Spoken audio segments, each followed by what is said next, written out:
That's an interesting story, which I'll get into as well. Excellent. We are streaming live on Facebook and YouTube. Hello, Facebook. Hello, YouTube. We are here with Ron Grossman, of a descendant of the Fighting Grossmans. We have Joe Corrigan, who's joining us. He was in the 4th Infantry Division in Vietnam and sailed aboard the General. Why am I talking? You're the host, Sean. I should zip it. I'm done talking. That was so great, though. That was wonderful. The General Nelson M. Walker. How you doing, Joe? Good to see you. You have to unmute. Hey, I'm going to start the theme music and let everybody in. Sounds great. All right, you ready to go? Will do.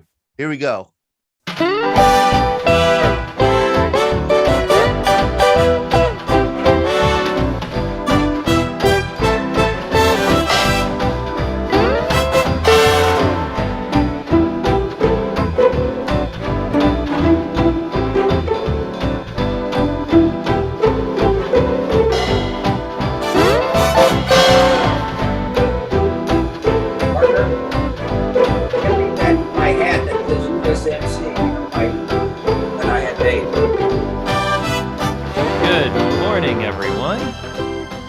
Welcome to VBC Coffee Hour for Wednesday, January 12th. My name is Sean Hall. I'm the Director of Programming with the Veterans Breakfast Club.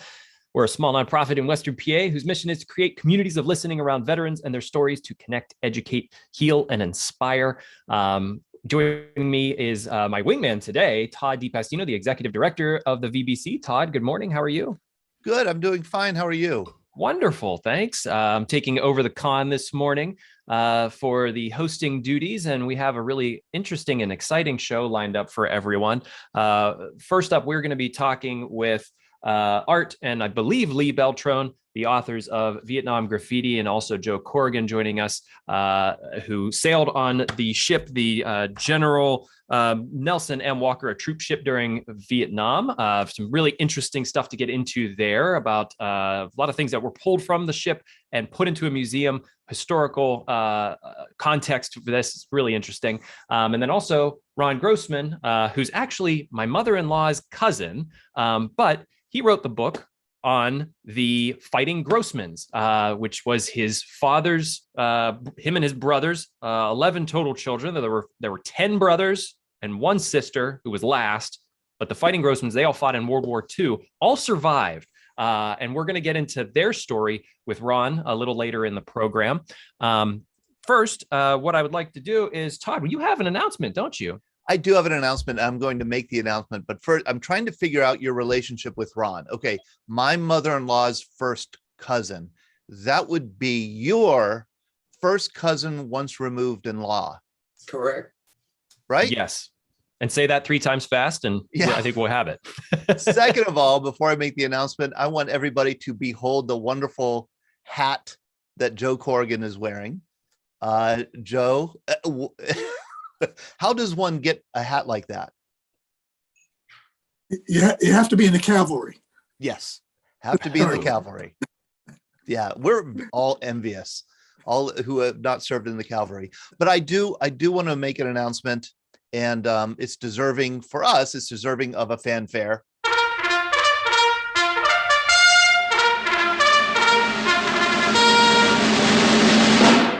The Veterans Breakfast Club Coffee Hour has its first sponsor.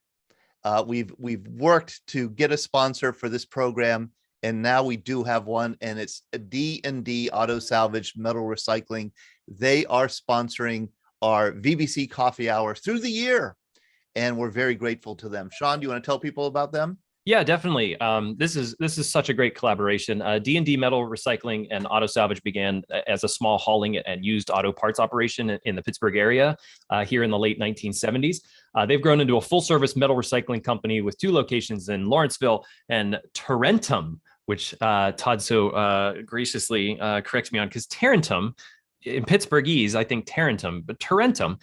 These are state-of-the-art scrapyards with deep roots in the community and a strong commitment to the service of their customers. D&D accepts all types of metal. So if you got metal, they'll probably take it, both ferrous and non-ferrous that may be generated by industrial manufacturing, construction and demolition, small commercial entities, as well as individual customers.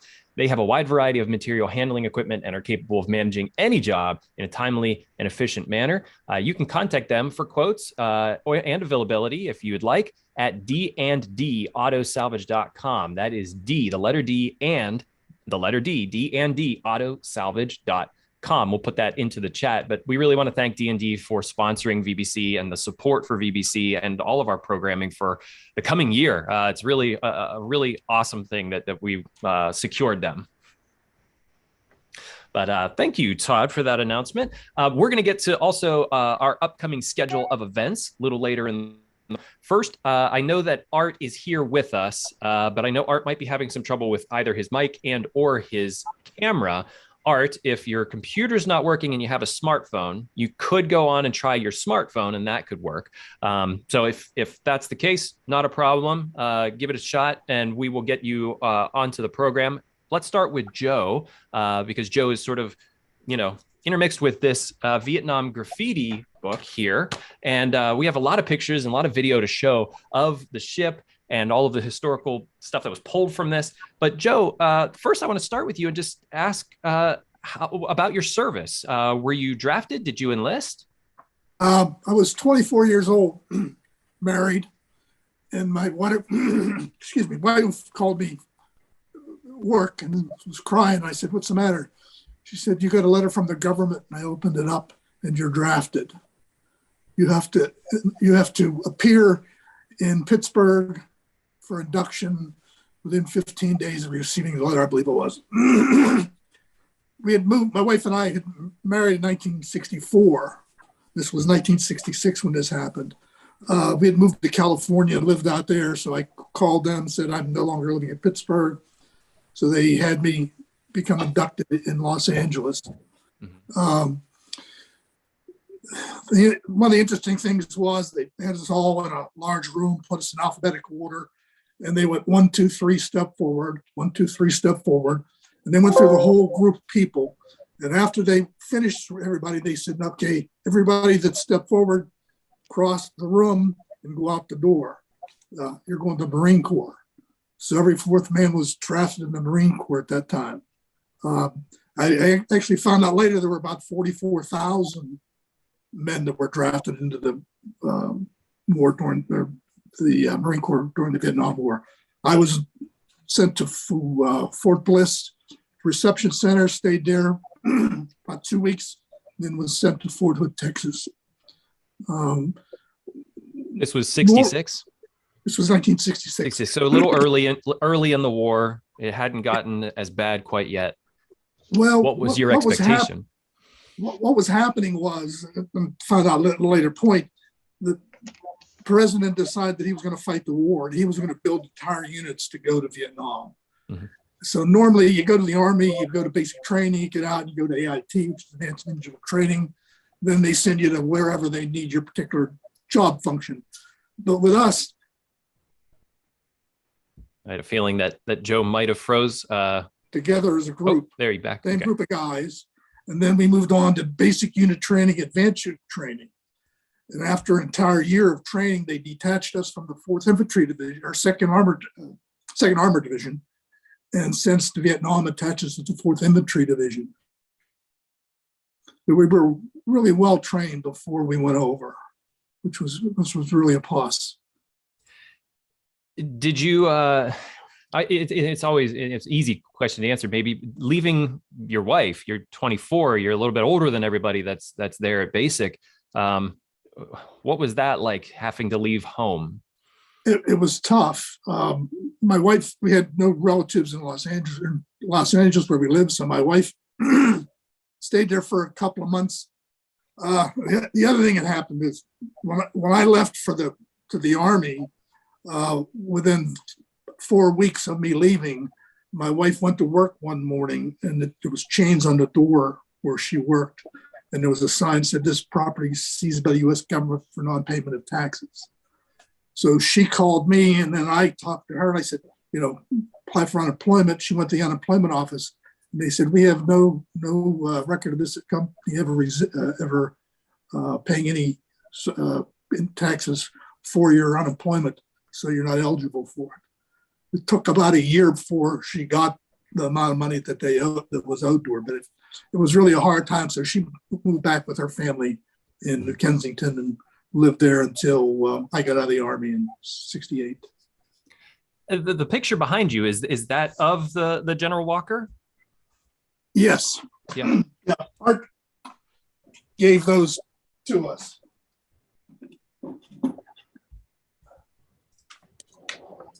I don't know if you can see it.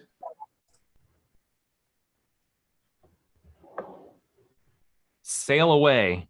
What was your thoughts when you first saw the ship? A lot of what this beginning of the program today, thank you, Todd, I was just going to pull that up, is about the graffiti that was written on the canvases by the troops on this ship as they sailed over to Vietnam. So, you're put into the Army, you're thrown onto a ship. What was it like seeing this in the harbor, knowing where it was going to be taking you? It was kind of mixed emotions. Part of it was the fear of the unknown. The other part of it, it's an adventure, something coming up. And I was born in 1942. My father was in the Army. My stepfather fought in a lot of combat in Europe, and and then he also was sent back into the Army in Korea. So you've been raised about around the war, fighting and things like that. So you just had mixed emotions about it. At least I did. Yeah. The men left and right of you, the guys that you were being shipped out with, had you developed up that bond through training and, as you got on the ship? Yes, you did. They did some unique things. If you want to grab a drink, you can. There's no problem. Like if you want a water or anything. No, I'll hold. Cool. This should clear up, I hope. No problem. What we did is, like for myself, they sent me to TDY, temporary duty to Fort Sill, to school, and I became a track vehicle mechanic. When I came back to the unit, they put me in the 2nd platoon. So I rode with that 2nd platoon through all the things that they had to go to. There was a week where I was a track commander. There was trained with a machine gun, grenade launcher, all the things that a scout or an infantryman would use in combat. And you build a comradeship with those people. I mean, it's not like you were, you all started at the same place and went on. On the ship, we would have one day off and one day on. The day we had on, my particular job was to stand up in the mess tent or mess area on the ship with a spoon and spoon food onto the soldiers coming through. Other guys had to be KP. Other guys had to do guard duty. Then the next day you'd have off, and you could do whatever you want. Play cards, read. Played cards mostly. Read mostly. Played some cards. The cruise itself was 19 days. Yeah, I was going to say 19, 20 days to get over there. It took us 19 days, and we stopped in Okinawa for 12 hours. They left us off the ship and then put us back on 12 hours later. I see that Art was able to get his camera. Art, can you hear us? Yeah, sorry about that. No worries. Thank you. And Lee is here too. Oh, fantastic. Lee, it's great to have you on. She joining you on your, oh, great. Excellent. Well, sort of how did you come to learn about the General Walker, and what got you interested in the historical context of this? Well, it was a kind of a fluke. I worked on the film The Thin Red Line, with the production designer, helping him with the uniforms, equipment, and the weapons. And he had to videotape the architectural details of a troop compartment. Is there an echo coming, or is it okay? I heard a bit of an echo. I think we're okay now. Okay. Yeah, that's better. So he asked me to help him carry film gear and visit an old ship. I had no idea what the ship was, but I was curious about the ship. And we went to the James River Reserve Fleet. This was in 1999. We're led into a troop compartment, and this is a view of the ship as it was being scrapped. But in the James River, we were led into the troop compartment by a guide. The ship was partly dark. It was kept in a state of ready reserve. And in that troop compartment, there was light. And on the underside of the bunks, there was all this graffiti. Just about every bunk. There were a couple of compartments as we visited all the compartments in the ship that had nothing in them on the bunks, but most of them had graffiti on the canvases. You know, I'm And- going to interrupt. Art, I'm sorry, this is Todd. I'm just going to interrupt for a second. I think you have probably another device on in your room that is connected to the Zoom room, and we're getting feedback. In other words, you might have tried to log on with another device, and if it's still logged in to this Zoom room, it's causing some feedback. I think I solved that problem. Okay, great. Thank you. Thank you. So there was all this graffiti, and you know, it was something that no one expected. He didn't expect it.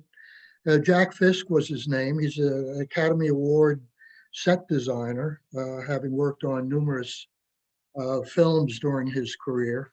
And it just became, when I got home, I talked to Lee and said, Lee, I told her what was found, what we discovered, what we saw.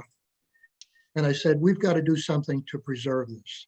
We were So it was very told much at the found, time, sorry to interrupt, it was very much found by accident. totally accident. Wow. No one knew. This was something, I believe it, we believe it, that was meant to happen. It was there. It happened that Jack Fisk invited me to carry some film gear. I saw it. I'm a former newspaper reporter, so I recognize the importance of what those messages were. Mhm. People left those messages because they wanted to be remembered. They didn't know if they were going to come home. They were young kids. They drew things. Some of it was obscene, but a lot of it was heartfelt. You could see it, you could read it. And so that, when I got home, I talked to Lee. Her brother did 2 tours in Vietnam as a West Point grad. I was in the Marine Corps Reserve from 63 to 69. I didn't have to go. Johnson called off the activization in 1965 of the reserves when we got married, and I had my sea bag packed. So I knew these kids went, these young kids went, and it was a matter of preserving that history and so that they would not be forgotten. And that's what led to this 20-year project that we've had, and an exhibit that traveled the country for 15 years. And it Art, did visit the Heinz Museum in Pittsburgh, by the way. Hey, this Art, picture here. I'm sorry. Sean, I'm very sorry. I right. promised that I wouldn't step all over you, but I just want to, I want to point out to people who didn't serve in the military, like I did not serve in the military.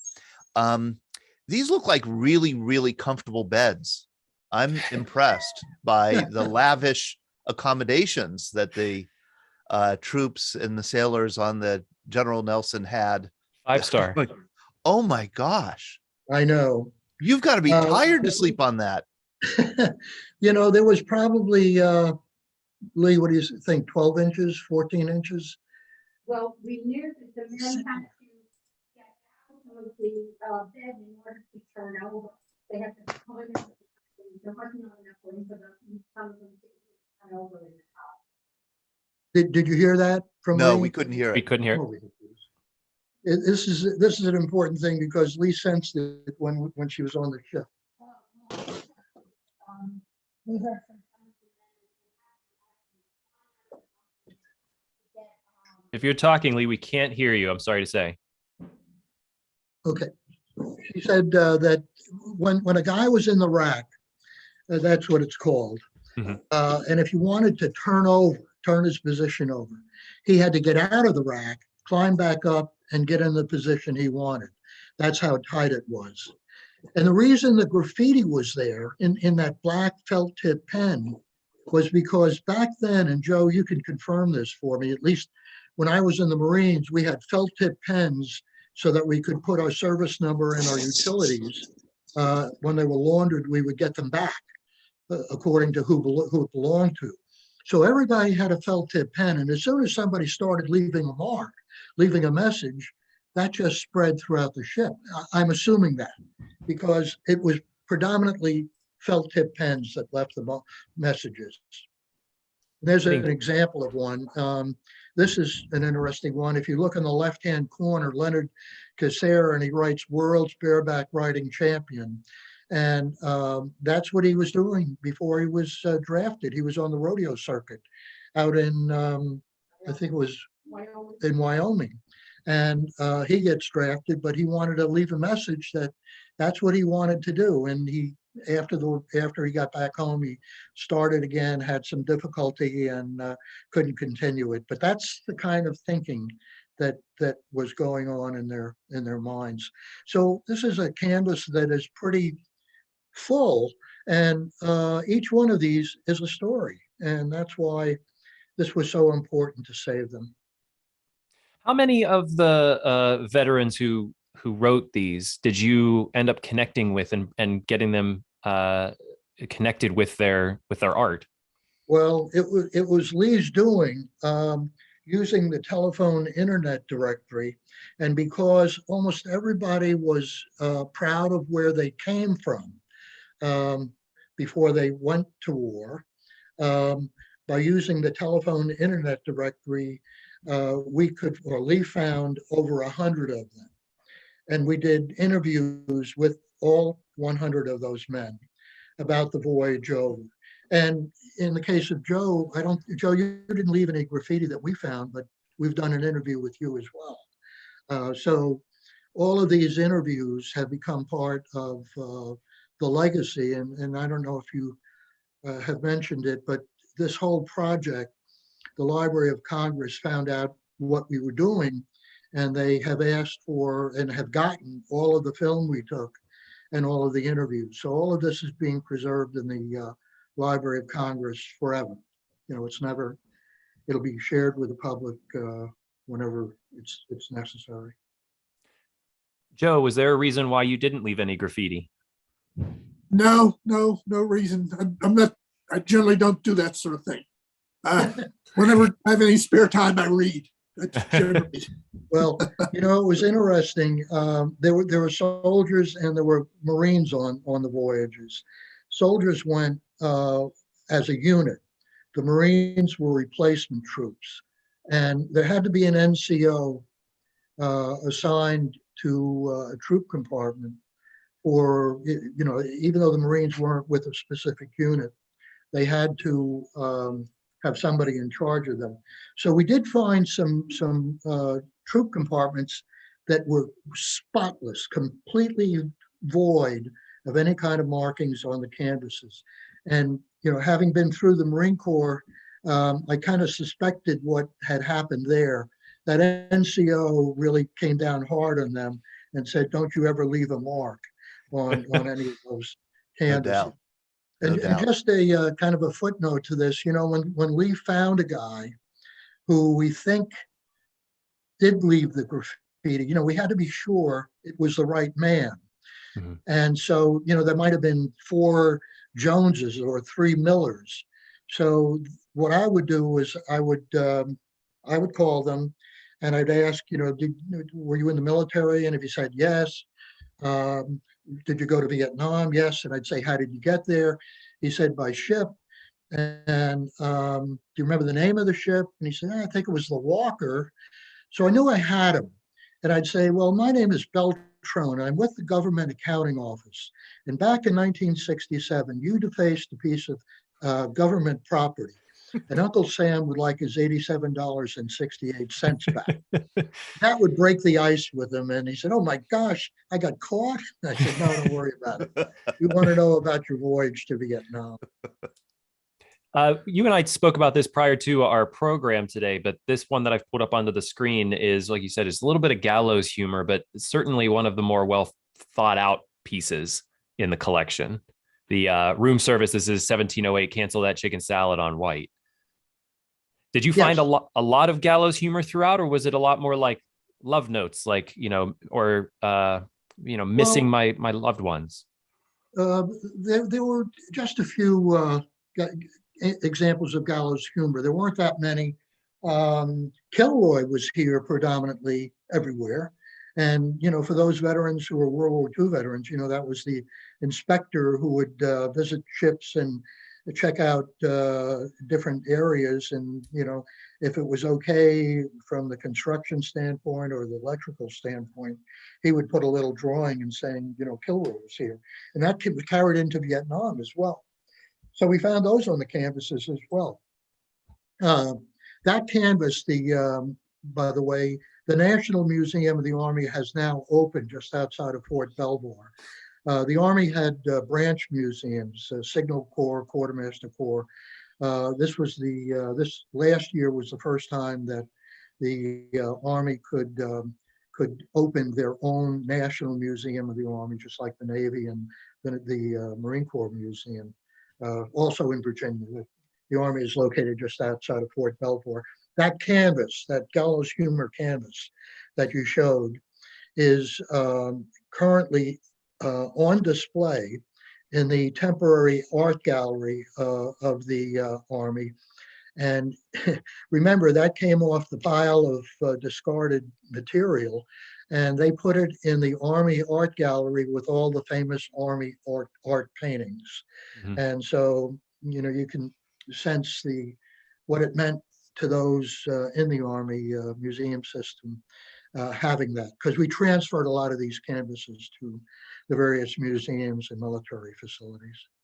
How long saw this? I'm sorry, we did a trip to the Army Museum in the fall and saw this piece right there, just like you said, with some, literally military art masterpieces.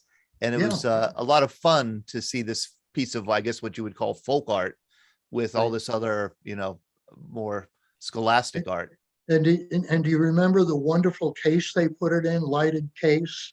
Yes. And just remembering where this came from. Right. So and getting back to the interviews, we would attend reunions, like Joe was with the 2nd Squadron of the 1st Cavalry. And so we would, visit with them when they had the reunions, and also pick up, we had an opportunity to meet, 20 or 30 men who went on the ship. And we had an opportunity then to actually visit with them and record their interviews. And it all added to the story, and this had never, in doing the research on this, very little had been remembered about how the role troop ships played in American military history. Most of the men going to Vietnam flew, but in 1966 and 1967, the government recognized that things were really starting to heat up in Vietnam. It was a fact. And so while on a plane you could get 120, 150 men, they needed to get complete units over at one time. And that's why they activated the Walker and about a dozen other P2 class troop ships. The Walker is 600 feet long, or was 600 feet long, could carry 5,000 troops. Most of the voyages had about 32 to 3,500 on the complement of men going over. So they could get a complete unit over, and that was the goal of the Defense Department. That's why they activated the ships. And the reason the Walker had all of this on it still was because once its voyages were over, they took it out, they brought it back home, and they brought it to the reserve fleet in Virginia. But a decision was made to keep it in a state of readiness in case a hurricane happened along the East Coast they could put 5,000 people on it who may be homeless.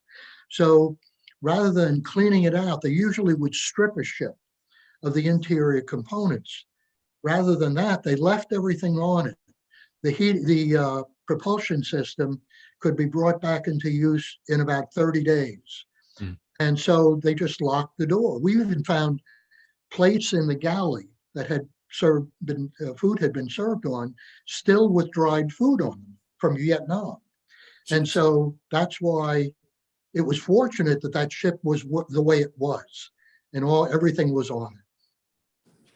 So this was very unique for this particular ship. I was wondering how many ships could you actually comb through and find this same level of history? Yeah, it was a time capsule. It was a literal time capsule.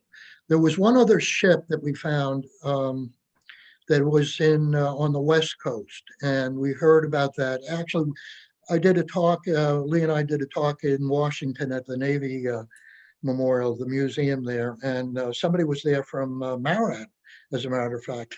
He happened to be visiting the Navy Museum, stopped in and listened to what I was talking about, and afterwards he came over and told us that, there's another ship in California, in Sassoon Bay, that still has bunks on it, still set up. So we went out, we got permission to go there as well. There too, on that ship, were canvases with graffiti. And so Texas Tech had an interest in graffiti. They had done a little work in it, so we brought them aboard as well.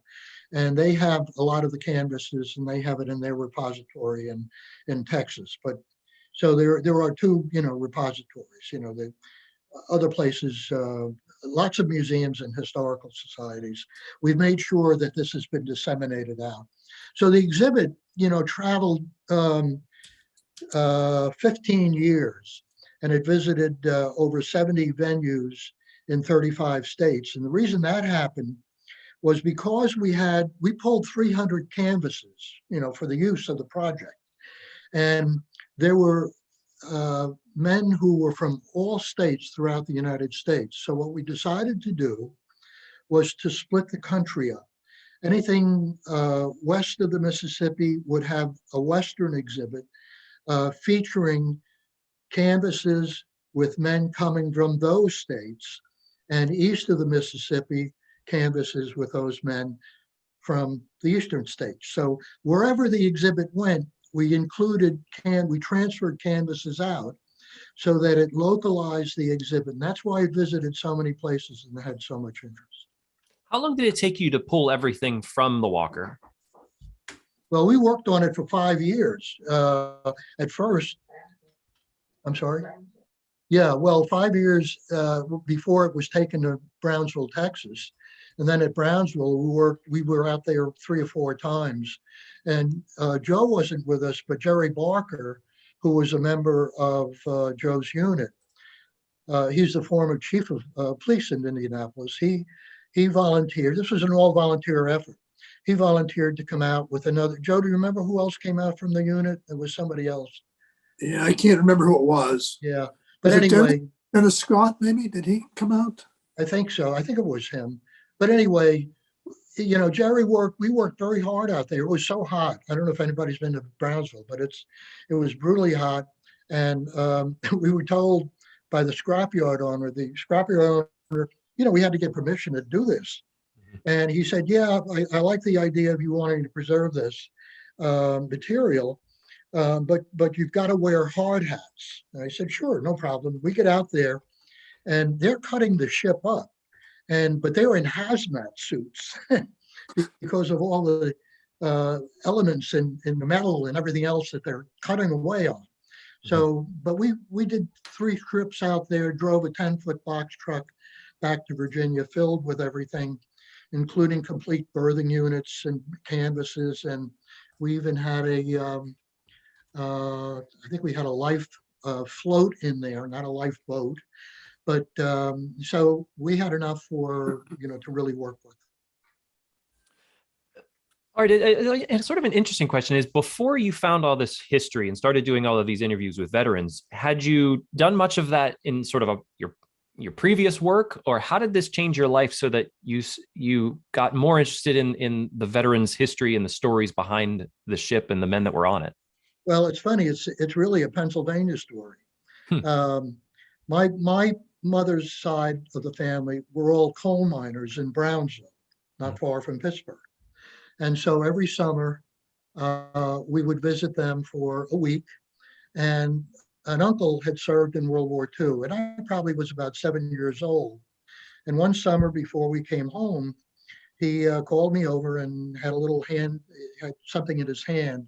And it was a handful of shoulder sleeve insignia, rank as well as unit insignia. And he said, Arthur, I was known as Arthur then, would you like these? And I said, sure. I didn't really quite understand because I'm only like 7 years old or 8.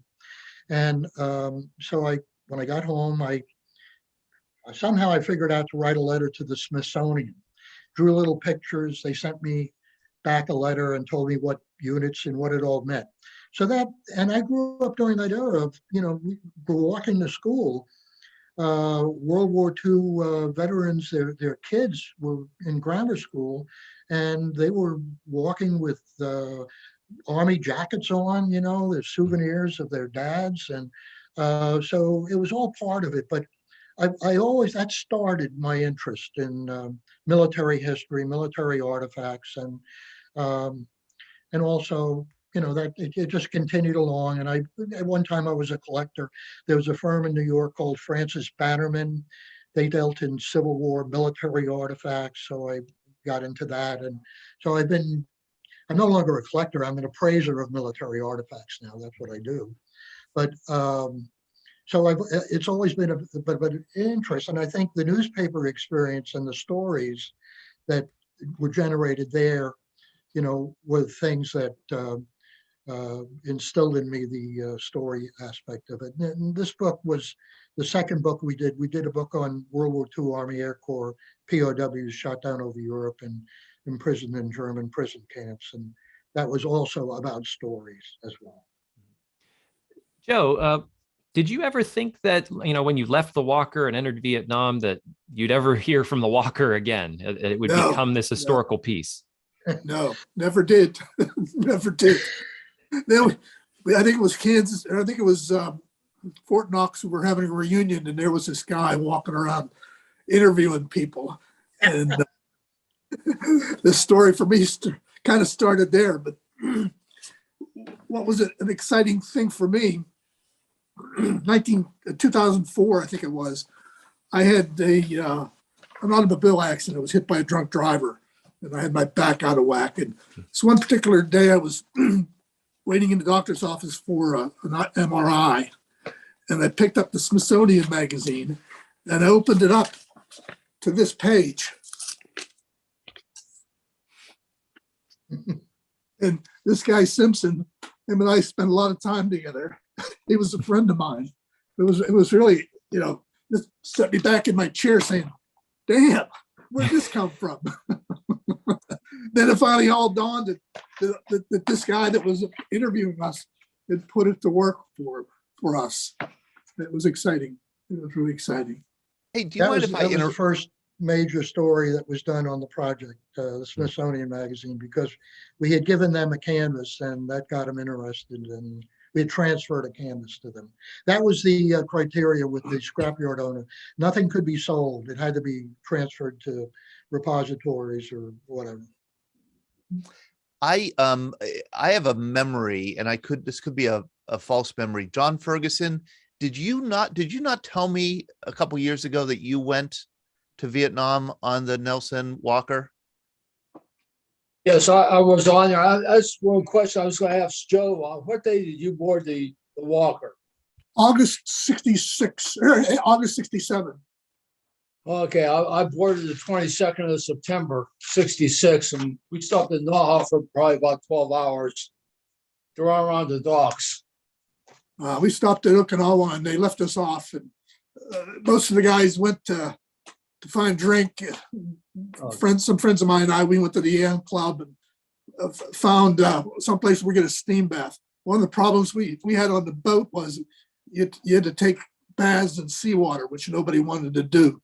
So we were we were ripe to find someplace to bathe. Yeah, Don, and your voyage was one of the first voyages of the Walker, if that was 66, September of 66. So you know, John, several years ago, I received a copy autographed by Art and Lee of the Vietnam graffiti. And also I believe they sent to me the Sunday, May 29th, 2005 of the Charlottesville Daily Progress. It says graffiti worth saving. It's a big article about the Lee and Art and the Walker. so John, I still have that. what graffiti did you leave on the Walker? I don't remember anything. My wife said she can't imagine me writing graffiti on the Walker. I don't believe I wrote anything. Hey, I have a thesis or a theory, Art. My sense is that it wasn't the early troops in 66, 67 who left the graffiti. The graffiti has a distinct countercultural tone to it. And there are a few things in the graffiti that indicate that it must have been later troops at the earliest, 69, maybe 70. Were you able to date kind of the, origin of some of this graffiti? Yeah, it had to be no later than 67 because the ship was taken out. It never traveled. It was put in the Ghost Fleet. I cannot believe that. Yeah. I really can't, because, and I'm going to show you. Okay, this says FTN plus FTA. And those who served in the Army in 1970 or so will know exactly what FTA meant. Right. F the Army. But Those I are don't think that, That's the those of us Navy. The other is the Navy. 72. yeah. Yeah, but was that that wasn't a phrase as being used as early as 66 and 67, was it? Oh, yeah. Oh, yeah. Oh, It was in the definitely. Marines. Oh, really? You would see that in the Definitely. toilets in Fort Hood. So you are educating me. I always associated that phrase with the later period of the Vietnam War, like 1969, 70. So this is going on earlier. Oh, yeah. Yeah. Oh, yeah, much earlier. Yeah. That's- And by the way, one of the questions we would always ask is, why did you do it? Weren't you concerned about doing this? And the response, almost every response to that was, no. What were they going to do? Send me to Vietnam? Right. Right. But you're onto something totally, Todd, because even on the front cover of the Vietnam graffiti book, there's a picture of one of the canvases and says, you're the one who must decide who's to live and who's to die. You're the one who gives his body as a weapon of the war. And without you all, this killing can't go on. It was, like you said, it was very sort of against the war if it was that early. Did you see Yeah. the inside cover, though? Mhm. You see who it's attributed to? We didn't realize that. In fact, the Smithsonian, that's the one that's on the Smithsonian magazine cover, magazine. Mhm. And they said, the story was an unknown writer or whatever. That's from Buffy St. Marie, from a song that she did, Universal the Soldier. protest song. And the Smithsonian got over 400 letters from people, from subscribers, saying, why didn't you know this? Yeah. So she, that was from Buffy St. Marie. Somebody remembered that. Todd, before we move, And if you look at her website, this story is on her website about that appearing and not, having been attributed to her. oh, is the exhibit still going around? Is there a place for people to be able to see this other than in the book? No, it ended about 2 years ago. We had done it for 15 years, and interest was starting to wane. And I'm 80 years, and COVID came. So that's what has happened with that. But things like this are so important. What your program is so very important to remember these stories, not just this story, but all the stories. And so hopefully people will continue to want to know about it. And, I go to various, because I'm an appraiser, I go to various military shows just to keep up with values. If I'm appraising something, I have to know what things are selling for.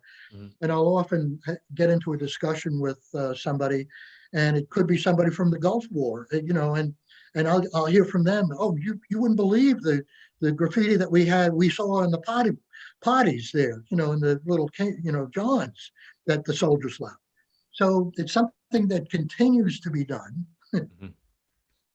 And I want to let everybody know that we put the link for the book into the chat. But also, this isn't just sort of a picture book. Art, you and your wife did a wonderful job in fleshing out a story of how you found the ship, what you found on the ship. It's really beautifully written, along with a lot of pictures and everything from the canvases and the excavation of all of the art and how the ship looks now. So if anybody wants to pick it up, the link is in the chat. Really great book here. And there are also some great videos on YouTube. Yeah. By Art and by about the graffiti and the walker. And I'm going to put the links to those videos here on the Zoom side and the Facebook side. Thank you for that. Sure. Please stick around with us. We're going to move on to our next guest, Ron Grossman, here in a second. Todd, do you want to give us an announcement on any of the upcoming events that we have going on? Yeah, tomorrow is a veteran story with Pete Mecca. We'll be here at 7 p.m. tomorrow night. And Pete is going to have an interesting author, a historian, Louis J. Paper. He's an excellent historian who's written a book, In the Cauldron, Terror, Tension, an American ambassador's struggle to avoid Pearl Harbor. And it's really the story of a man that diplomatic historians, political historians of World War II know very well. It's this man here, Joseph Grew. He was an important figure in the State Department. He was the U.S. ambassador to Japan. He was right there as Pearl Harbor was coming up on the horizon.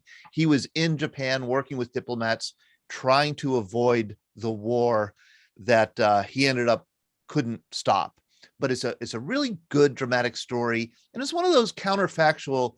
Could the war have been avoided? Could Japan and the United States have come to terms?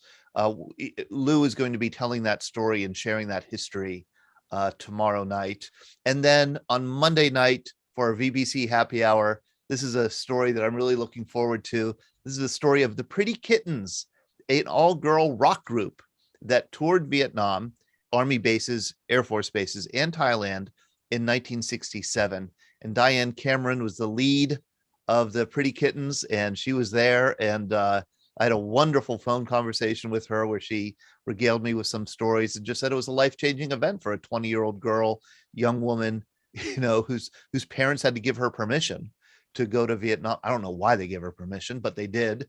And it was a life-changing event for everyone involved. So if you want to hear her story, ask her questions. She's writing a memoir about her tour. That'll be Monday night, January 17th at 7 p.m. And we also have a member-only event coming up in about a week and a half on Saturday, I believe the 22nd. If you are not a member, you can sign up on our website. It's $36 for the whole year. You're going to get a free VBC magazine, a lot of wonderful things, great lapel pin. But what is the members-only event coming up, Todd? It is our Jeopardy night on Saturday, January 22nd at 7 p.m. We are going to play 2 rounds plus the final Jeopardy of a Jeopardy game. We have 3 teams of 3 set up, and they're going to be on. We're going to have a lot of conversation about each question, and we're going to see what questions that they could answer. We have military history themed questions, and I'm looking forward. Sean and I are putting together the game right now, and it's going to be a lot of fun. And it's going to be something that I think we'll want to do maybe monthly or every other month, something like that, because I know it's a heck of a lot of fun just putting it together. I'll be putting on my actor hat and playing the role of Alex Trebek. So right. I'm excited for that. If you don't get our e-blasts, you can also sign up for those on our website. We send those out about twice a week with our full schedule, great links to blogs and military articles that we come across. It's a really great resource. But we'd love to move on to our next guest now, Ron Grossman. For those of you who joined us a little late, he's my mother-in-law's cousin. And Todd, you had that right. It's my cousin, first removed in law, right? Did I get that right? Yes, yes, your Great. first cousin once removed in law. That's awesome. Ron, welcome to the program. Thank you so much for joining us for the happy hour. You, for your thesis, wrote the book, An American Story, The Grossmans, 1902 to 1995. This is about the Fighting Grossmans. I want to ask you a bit about, are you a veteran yourself? Let's see, if you're muted, I'm going to ask you to unmute.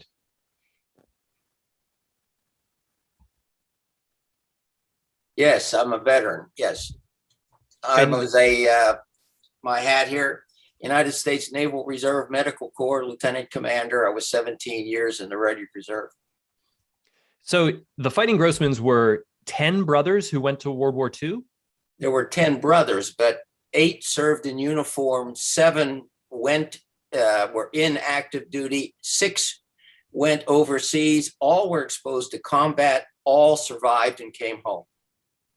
Which is pretty incredible. You were telling us before we started the program that even your grandmother having 11 kids all survive at that time. You're a doctor yourself, said Yeah. it's pretty rare. Yeah, she was pregnant 11 times from 1908 to 1926, 18 years. She gave birth to 11 normal, healthy children without a fetal abnormality or an obstetrical mishap, which was, and they all survived to adulthood and lived on. The oldest one lived to be 99. And this is her here? Yes, that's my grandmother there and my grandfather. Yeah, getting a certificate or a letter from Congress for having so many sons serving in World War II. I know we have a fairly big PowerPoint here of all their pictures and different pictures from them in World War II. So I wonder if you could, we'll let you lead us through it. Okay, first of all, I am a Pittsburgher myself, born and raised in Pittsburgh. I lived in Forest Hills, which is the eastern side of the city. Went to Forest Hills school system, Edgewood High School, and then on to Washington and Jefferson College, W&J, and then University of Pittsburgh for medical school and part of my ear, nose, and throat training. I practiced in Harrisburg for 29 years and retired. I got the notion to go back to school when I was 51. And while I still practiced, I went one night a week for 4.5 years and got a master's in American Studies and actually taught United States history at the Harrisburg Area Community College. I love this country. I am convinced that this is the most successful experiment in representative government in the history of mankind. And despite its mistakes in the past, there's no country on earth that equals this one. More people live freer and prosperous here at any time, any place in the world. And with that introduction, I can get on to this. This is, I actually called it my family service. It'll basically be the brothers, but then it'll be with a little bit enlarged. World War II, it was the most colossal conflict in world history. There were 70 to 85 million deaths. That's almost 3% of the world's contemporary population. The military deaths were 21 to 25 million. Total in the United States Armed Forces, 16,353,639 souls in uniform. 407,316 were either killed in action or missing. 671,846 wounded, and over 130,000 POWs. Move on. Here are my paternal contributions. You see the Air Force, it was United States Army Air Corps. At that time, United States Army and Department of the Navy. None of them served in the Marines during World War II. The 8 brothers that were in uniform were Hy, Carl, Leonard, Saul, Michael, Alan, Israel, and Moses. As you can see, Hy was a major in the United States Army Air Force. Carl was a medic in the Army Air Force. Leonard was a cryptographer. Saul was a dental technician. He's the only one that did not go overseas. Michael was a metalsmith 3rd, United States Navy. Alan was a sergeant in the Army Artillery. Israel was a private in the United States Army. He was a BAR team. And Moses was a chief petty officer in the reserves. He was defense worker for Chrysler, making tanks in Detroit. Ron, how rare was it for this many brothers to serve at the same time? It was fairly rare. Now, you all remember the movie about the Fighting Sullivans, that 5 of them were on one DE, and the DE was sunk off of Guadalcanal, I think, and they all died. They made a movie of it right after that, actually. And after that, they would take large families, contributions from large families, but they didn't put them in the same units anymore. That changed in late 42 or 43 after the Sullivan catastrophe. This is a Passover Seder that was in 1940, April, I think 16th, 1940. This was the last time these brothers the family was all together. It was the last time in history of the family. This is Carl. Carl was the Army medic. This is Jack. He stayed home. He was a constable during World War II. This is Leonard. He was in the Army Air Corps. This is Alan. I'll get on to his story. He was a sergeant in the artillery. This is High. High and Carl were both drafted before the war started. If people remember, the draft started September 28th, 1940, and we didn't get into the war till December the 8th, right after Pearl Harbor. No declarations until 41. So this fella and this fella were both drafted before the war started. This is Lily and the sister, my grandfather, my grandmother. This was Saul, the dental technician. This gentleman stayed home. This was my dad.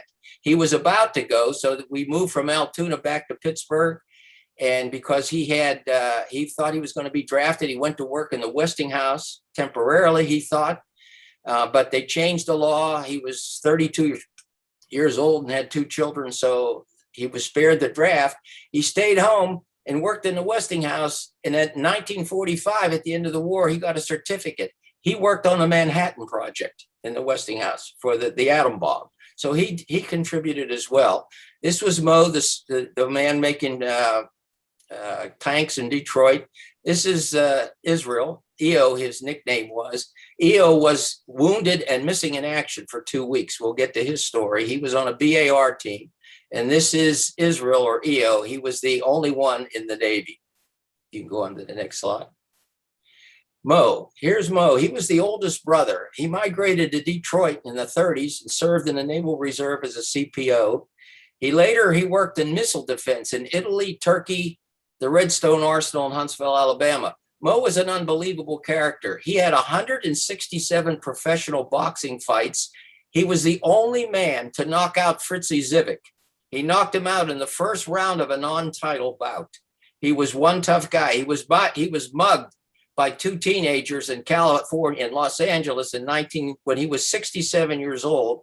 They picked on the wrong guy. They took both of them away in an ambulance. They went to the hospital. He beat them up so bad for attacking an old man. Let's go to the next brother. This is Saul. You can see he was a very good-looking guy. He was a brief reunion with his brother Carl. And he was drafted early in 42. He's the second oldest.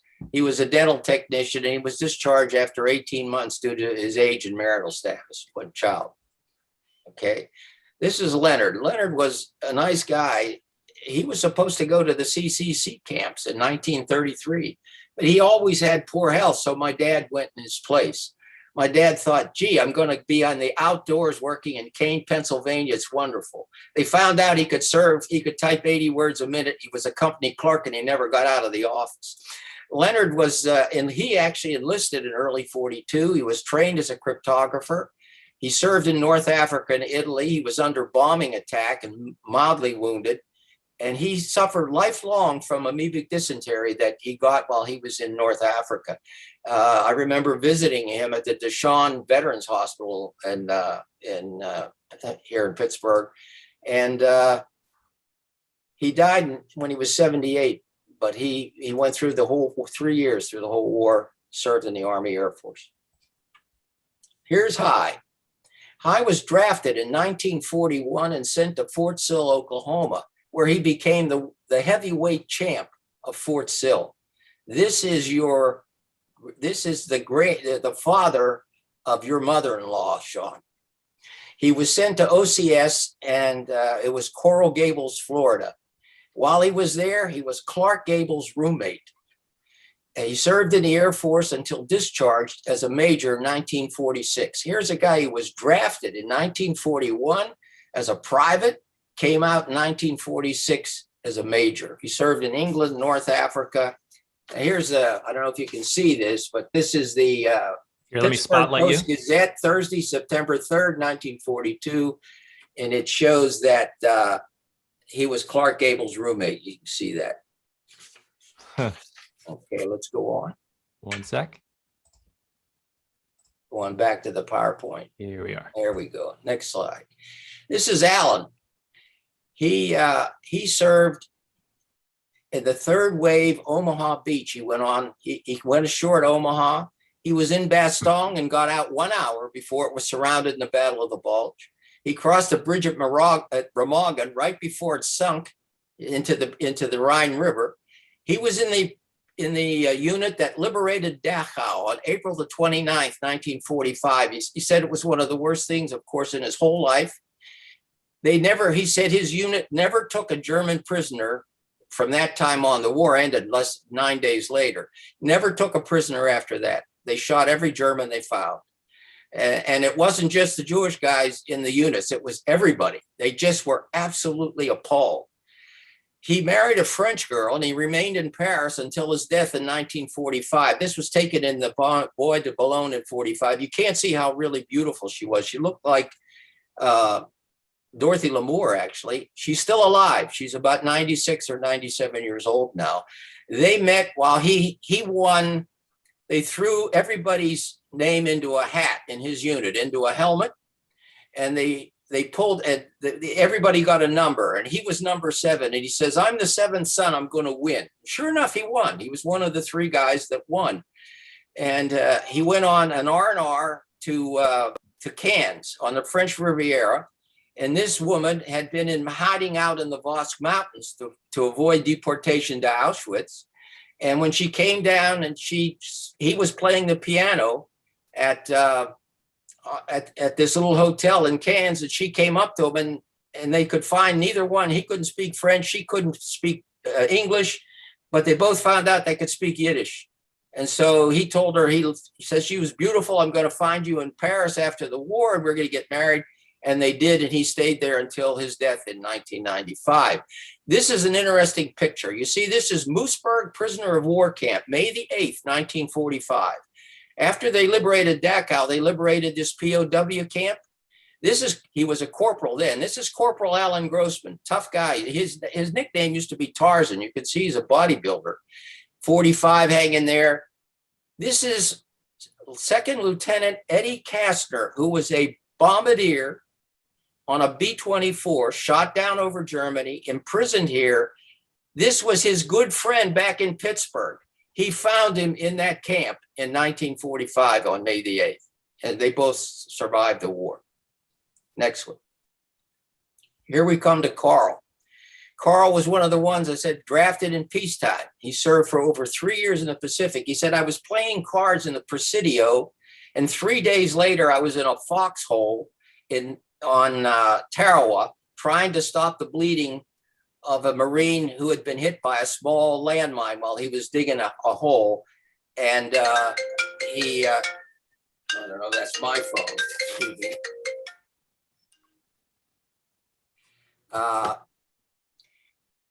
I said, "Well, what were you doing on Tarawa? That was all Marines." He said, "They had so many casualties in Tarawa that they pulled every medic they could find in the Pacific Theater," and he wound up in Tarawa.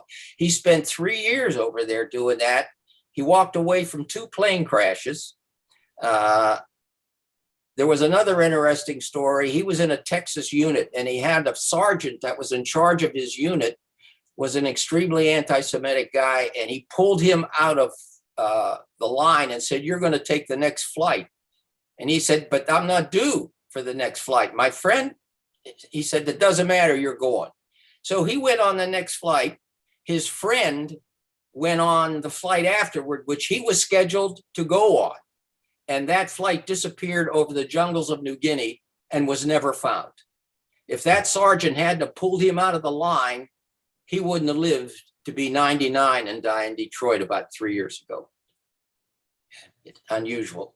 Yeah. This is Israel E.O. Grossman, drafted in late 43. He wanted to go into the Navy. He enlisted in the Navy in the OCS program, but he had a bilateral inguinal hernia and they wouldn't take him. So he had his hernia fixed, and just after he had his hernia fixed, he was drafted. And he went up to Wisconsin in a infantry unit. And when he got overseas, he was paired with a big Cajun.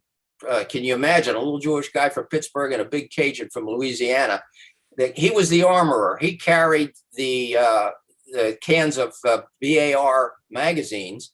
He said he had to stop the Cajun. The Cajun killed everything in sight. He said he killed wounded, he killed prisoners, he killed everybody. EO said he had to try to stop him. On Thanksgiving Day, 1944, they had taken a bunker in the Doran Forest in Belgium. And 3 Germans came out and surrendered, and 1 threw a potato mash or hand grenade that wounded him and 2 other guys. So they left him behind in a field. He did not report for roll call 3 days later, so he was listed as missing in action. I could remember my father with the old handheld phones talking into it and turning to my mother and saying, "It's EO, he's missing in action," and how broken up he was. And then 2 weeks later, he said, "They found him. It's EO. He's in England." Actually, he was in Scotland. I actually interviewed him about this whole thing, and he said, they took me to, he said, one of the guys in his unit, a friend of his, an Italian guy, gave him his sulfa powder to put in his shattered, he had his shattered, as you can see here, a shattered right arm. And they picked him up and they took him to a field hospital and operated on him in a field hospital. He said, I can remember coming out of the anesthesia, listening to the buzz bombs going overhead toward England. He survived the war. He came home and he lived to be 86 years old. He was a school teacher. He died in Los Angeles at the age of 86. Next. This is Michael, the youngest brother. He was the only brother to serve in the Navy. He served on the same ship he had welded. He was a welder at Dravosburg. And he actually, I think it was the yokes, either the yokes or the Finch. He actually welded the hull of that ship before he was drafted. He did a couple of, or a year in Pitt or Carnegie Tech, I think, in engineering, and he had no money, so he went to work as a welder. He served on the DE, the Finch, and then a high-speed transport, the Yokes. The Yokes was under kamikaze attack for 6 weeks off of Okinawa. That's when they really hit him and he survived that. The ship was never hit. He saw action both in the Mediterranean and the Pacific, and he was discharged after the war. I made a little thing up one time because I called it the Naval Grossmans, Navel, because it shows both he and myself. That's me in 1964 and him in 1944.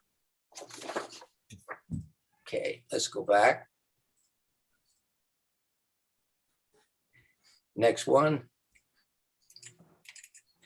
The 11th brother, I call him the 11th brother. This was the husband of Lillian, the only girl in the family construct. And he was a pharmacist, served in the U.S. Army as well, and was discharged in 1945. Next. Here's recognition. This is Samuel and Della receiving a letter of appreciation from the government. You can see they had to have 2. And that didn't even include all the ones. They had to have 2 flags for the number of stars that they had. She did not live to see them all come home. 2 of them were still out in the Pacific. Carl and Mickey had not come home. She died in October the 16th, 1945. How old was she? How old was she? She was 59. I guess 11 kids. You know, she was short, a little overweight, high blood pressure. She had a stroke and died at age 59. This This is one's the a little second stretched. generation, as you can see. This is my cousin, my cousin Richard. He served in the United States Marine Corps Reserve. He was a colonel. He made it to being a colonel in the reserve.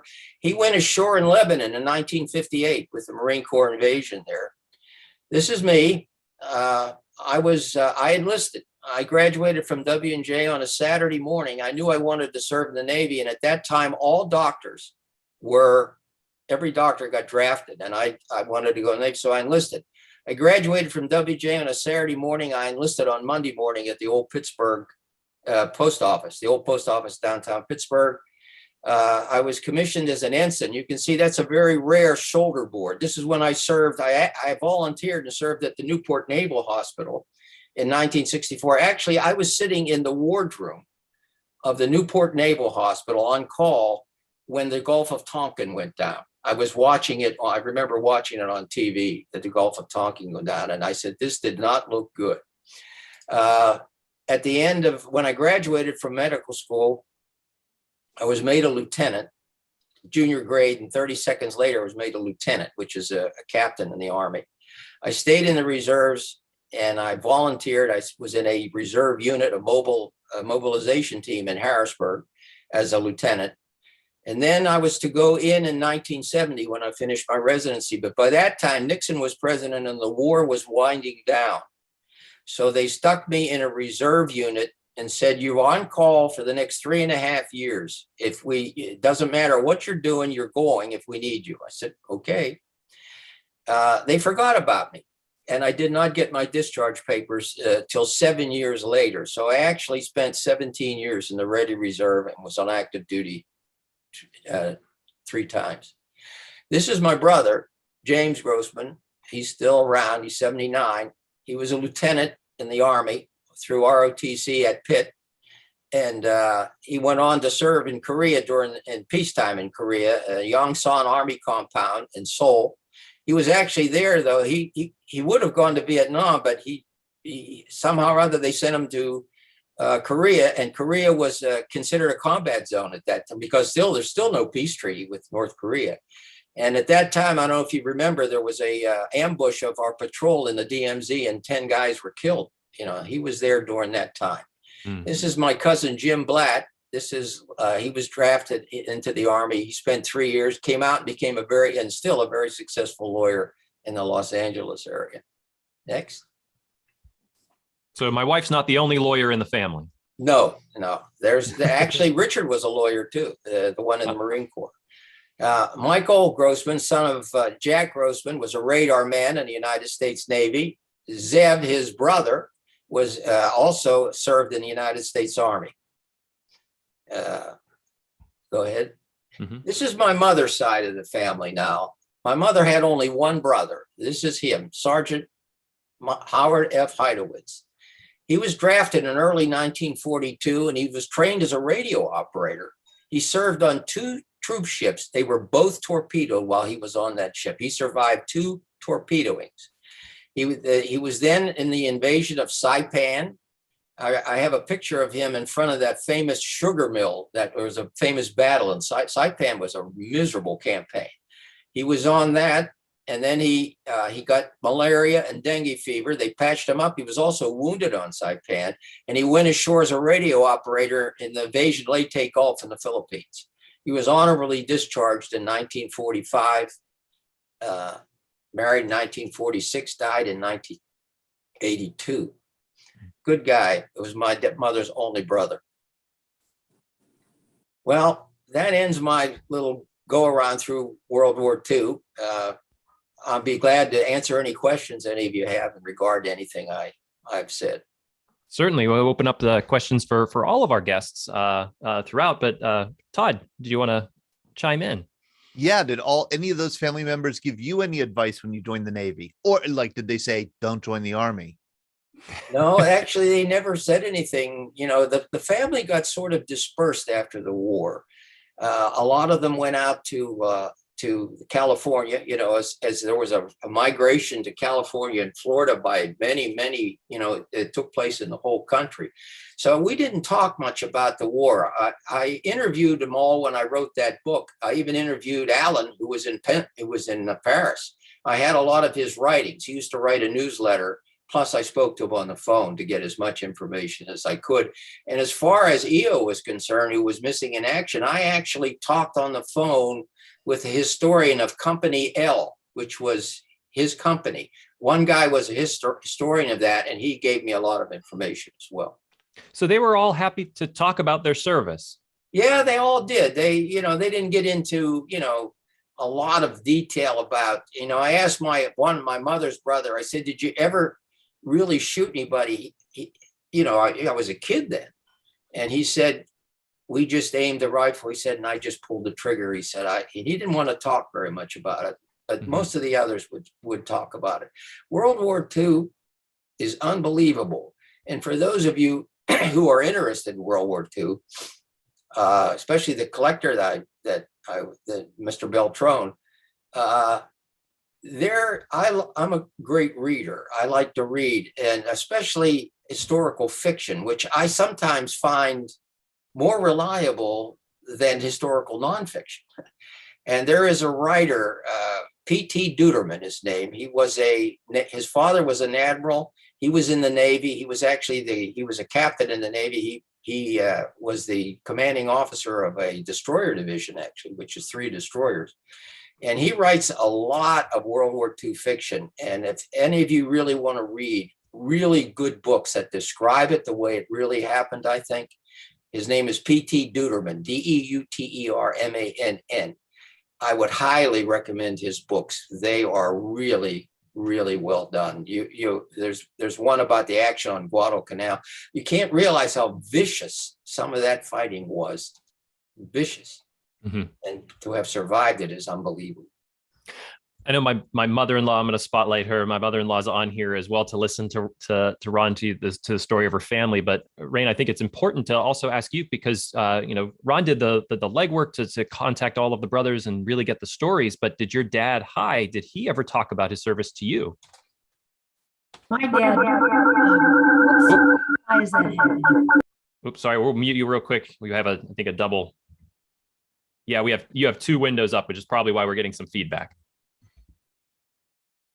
Here, we'll ask you to unmute on this one. Sorry. Yeah. What's happened? I'm gonna remove the other Raina. Okay. Yeah. You're out of here. Oh, I don't want to report you though. No. The police might be knocking on your door shortly. The Zoom police. All right. I think you're good now. I'll ask you to unmute now. This should work. Oh, wait, 1 second, Raina. Sorry. She may have frozen. Try again. There you go. Now we can hear you, and it's not echoed. Perfect. All right. Sorry about the echo, but it's wonderful to see Ronnie. I love you. But my dad would not speak about his experiences overseas. He just couldn't. He became so sad when he spoke about his experiences of not even, I don't know if he ever was in combat, but just the experience of looking at people who were suffering. He couldn't speak about it, and he would not speak about it. He kept a big photo album, which was very informative, and it had a lot of pictures from Libya, from Italy, from Jerusalem, but I don't know why he went there. I don't know what he did there. I know he was involved in the USO, and there are pictures of him performing and organizing activities, but he never would speak about what happened. He actually started crying one time when I asked him, and that just shook me up, so I wouldn't ask him after that. But I wanted to know, and I still would like to know more about what he did or what adventures he had. He just couldn't deal with that sadness. And he talked about being a boxer. He talked about how he loved the Army. He really loved it and thought it was a wonderful, wonderful part of his life. And he was very proud of his service, very super patriotic. And all of the Grossman brothers were super patriots because of their experience, especially since their father had been an immigrant and was lucky, frankly, to be alive, to have survived to come here. So there was always a sense of how fortunate they were. And they didn't have any money when they were growing up, but every one of them felt that they had a good life. And that was due to their circumstances of luck and hard work. They were all characters. They were always boxing, fighting, wrestling, just sort of like a bunch of bear cubs. And they all loved each other really a lot. It was a beautiful thing to see. What does it mean to you and the family to have this book that Ronnie put so much time and energy into to really give a history of the family? That has been a wonderful, wonderful contribution that Ron has given to not just us, but maybe the other people in our family, but other people that might be interested in that part of history. Because you don't usually see that concentration of brothers that were able to serve simultaneously. And Ron has a capacity to remember every minute detail of history, our history, the world history. His brain is not like most people's. It processes and retains information in an amazing way. And he can retrieve that information. And he wrote the book and supplied pictures that were pretty touching, every one of them. And unfortunately, you can't buy this book like on Amazon or anywhere. Ron, you had it printed for your thesis and basically just printed enough for the family. Is that right? Yeah, I probably, am I unmuted? Can you hear me? Yes. Mm-hmm. I probably could get it redone if I chose to. I think there's a process where I wouldn't have to completely retype the whole thing. But I haven't gotten around to that yet. I'm thinking about writing another one about my wife's family. And I've also thought about writing another book of essays of my opinions on most things. I don't know how good. I think we all can write books like that. Yeah, I don't know how much of a. I was going to call it. My nickname is Grotz. I got that in college. I was going to call it The Gospel After Grotz, musings from a successful life. But it may. That does bring up a really good point, Ronnie. Is how many letters, Ron? How many letters were sent back from the brothers, and could a book be made of all the letters that they sent? Well, I guess, but I don't know if any of those were really saved. I did have one letter that my mother's brother wrote back. I did manage to find that someplace. And he in 1942, Fort Polk, Louisiana, that's where he was, so it's really, it's sort of bittersweet, a lot of it, Mm-hmm. How much longer, I'm 82 years old. So how much longer, am I going to be around here? But I'm still going to try and still write some things. That memory she was talking about, somehow or other I inherited. That memory is called eidetic memory, E-I-D-E-T-I-C, eidetic memory. Eidetic memory means that you can retain a large portion of anything you've ever read, seen, or heard. In fact, there's a book about it. I don't know if she wrote it. It's called The Woman Who Remembered Everything. She had 100% eidetic memory. Everything she ever read, seen, or heard, she could spit back at you. Most people have maybe 5 to 10% of eidetic memory. I suspect I have somewhere around 30%, but not near what that was. I'm about one, maybe a half. Yeah, right. Everybody has some of it. You remember things, But, Todd brought up a really interesting question before we started recording today, was that for this many brothers to go over, but also this many Jewish brothers to go and fight in World War II, and how personal it must have been for them. Did you get that sense while interviewing them? Oh, yeah. Actually, there was I have the pamphlet somewhere. I don't have it here right now, but there was a pamphlet put out by the Jewish war veterans that listed the number of families that gave, there were several that gave 7, a couple that gave 8, like in my family, a lot that gave 5 brothers. There was enormous, everybody contributed to the war, all ethnic. We all came together then. But there were almost 600,000 Jewish servicemen and women during World War II. Mm-hmm. So they were just part of the vast majority. But the whole country gave it, and the African American community gave an enormous amount. They were segregated units, like the Tuskegee Airmen, and there was a tank unit that fought in with Patton's army. Actually, he really thought that they were a good unit. Kareem Abdul-Jabbar, his father, was a sergeant in command of one of those Sherman tanks. So, I mean, the whole country got together and fought. But they didn't desegregate that army until 1948. And that was an executive order by Truman that did it. Ron, I want to thank you so much for coming on and talking about your family with us today. And also thank Joe and Art and Lee for coming on to talk about American graffiti. Before we end the program today, I want to make sure if anybody has any questions, you can pop your hand up, or you can put it in the chat here. Otherwise, I also want to go to Ron Giunta for any news. Ron, how are you doing today? I'm doing very well, thank you. I put up, let me see here. I tried to put something in the chat. If it took, paste. I don't see it. There you go. Okay, good. Just a couple of fast announcements. Number one, the VA still has an open office on the 17th floor of the federal building, where there are Mondays through Thursdays. Veterans can come in and talk to us in person from 8 a.m. to 3 p.m. Interesting note, the Erie Hospital is going to have a virtual town hall today at 2 p.m.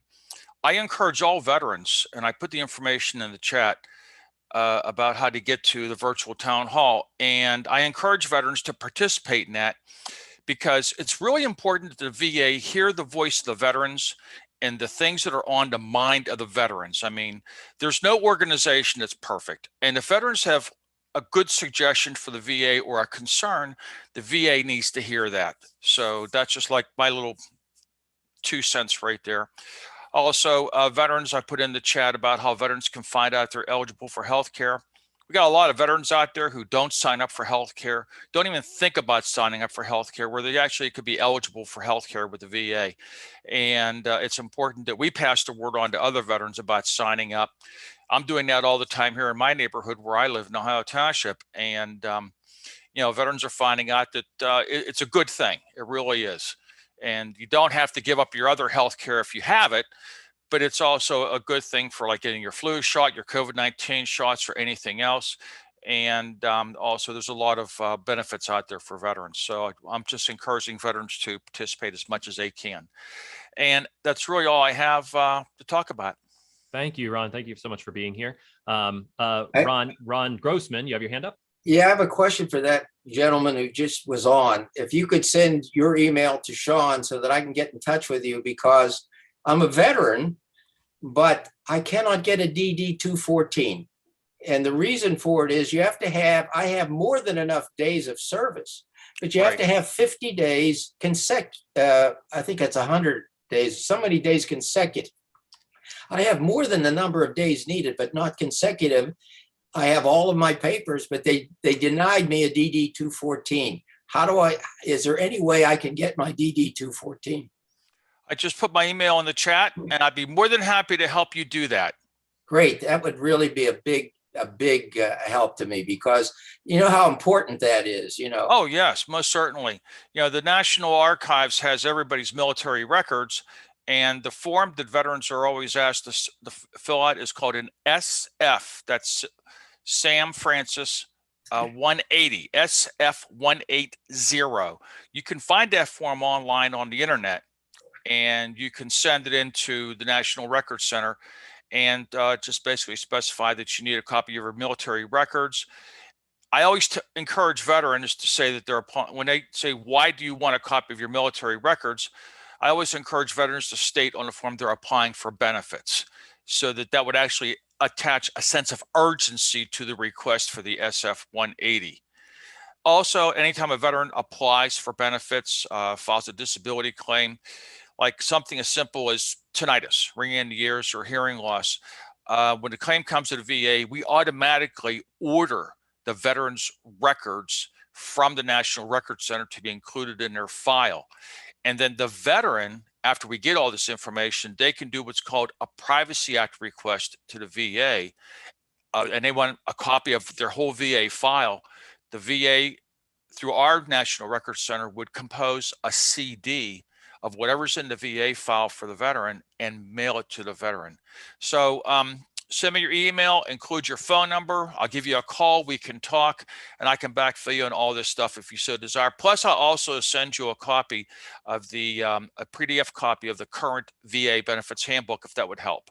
That's great. I don't want any benefits. I was just happy to have served. I just want that DD 214.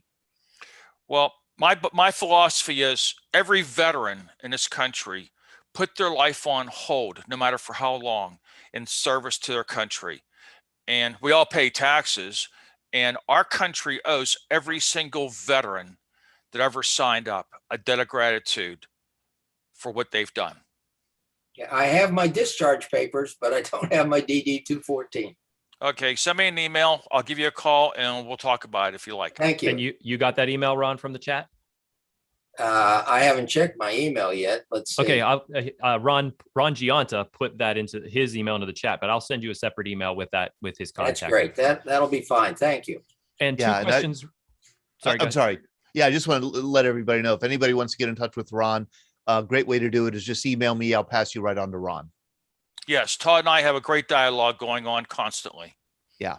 And a final bit from Greg Yost here. He put a question in here for the first speaker, Joe, Art. Did you ever see any Kilroy was here on the ship? We talked a bit about that. Joe, did you see it personally? Yes, yes, quite a bit. And we have some canvases with it on it. Mm-hmm. And there was a question here for Ron Grossman. After the Sullivan incident, were families told that their sons would not be placed in combat zones at the same time, or was that not publicized officially? I really don't know if it was publicized officially, but it certainly became part of official government policy. As you remember, everybody remembers the movie Saving Private Ryan.